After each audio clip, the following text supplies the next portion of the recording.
Hello and welcome to the video. This is a video about maiden flights. Now, I did a video a while ago talking about some of the tips and tricks that I use to make sure that a maiden flight has the best possible chance of going smoothly. However, even with all those tricks, it doesn't always work. Now, looking at some of the maiden videos that I do on my channel, you'll think that I lead an exceptionally charmed life, that all my maidens go absolutely smoothly. But if you're an avid watcher of the channel, you'll know that that just isn't the case, that when there is an issue trying to get the model into the air, either because the central gravity is right, the kind of reflex that's needed isn't in the manual, or whatever it is, I do talk about that in some kind of detail. Now, in the videos that I'm doing at the moment for the maiden videos, I'm making sure I absolutely talk about whether the central gravity is spot on, what kind of throws you need, what kind of trim positions you need for the controls to give you a best possible chance, all those kind of different things. And in the most recent video I did, this, by the way, is what we're talking about today. This is the Mobula. Now, the Mobula is something that I looked at a while ago. I did a maiden of its sister, which was called the Flying Fish, which was just beautiful. It just went into the sky. It's one of those models that just wants to go. Now, because of that fantastic experience with the Flying Fish, that wasn't using a flight controller, a stabilizer, putting iNav in it, or any of that stuff that I normally do. I just wanged a receiver in it, set it up, and we flew it, and it just flew amazingly well. Now, there's lots of twins in that kind of size coming onto the market, but because of that great experience, I thought, hang on a minute, I wonder if you can do that with this thing. Now, I've got battery in here. I've just got a receiver. I haven't got a flight controller.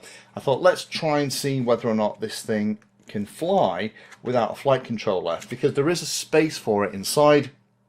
So maybe something like a ZOHD Copilot or something like that would be a good addition. But we had a go at trying to launch this without a flight controller or stabilizer, and we struggled. Initially, I tried to put in quite a bit of reflex at the back just to help it get into the air. There is kind of reflex molded into the wing. That didn't work. Then we added more reflex. Then we tried to fix the bias. We tried to figure out whether or not it was just a terrible throw from my friend. To be fair to Ross, he's an amazing chucker of wings, and he is my go-to guy when we are doing a maiden.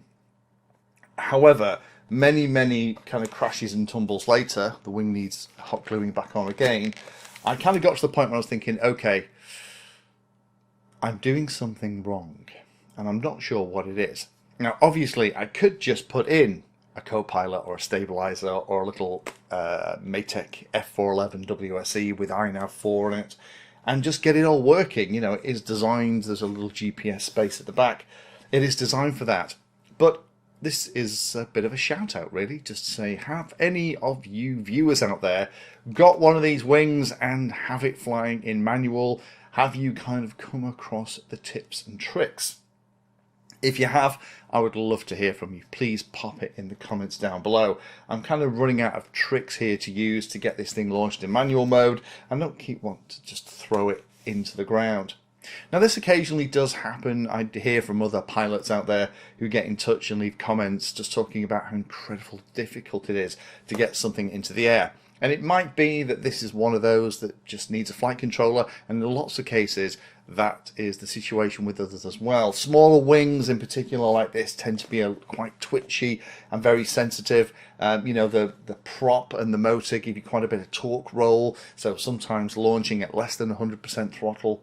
I've kind of tried what I think of most things, but if you have found the magic combo for flying this little fellow without a flight controller or stabilizer, then do let me know. If I don't get a great answer, then we'll probably end up sticking a Copilot in it and taking it to the field, because it is a lovely looking little wing, and with the amount of space inside, it's definitely capable of supporting modern electronics. So thank you for watching, and if you're about to comment and give me some tips and tricks of how you've flown yours manually, massive thank you in advance. This is one of the fun parts of the hobby. We can kind of share our experiences, both good and bad. Thank you for spending your time today watching that video. You can find me in all the usual places on social media, and if you're trying to learn about a subject, then check out the playlist. All of my videos are organized into easy to follow playlists that if you're trying to learn a topic will take you from the basics right the way through to some pretty advanced stuff.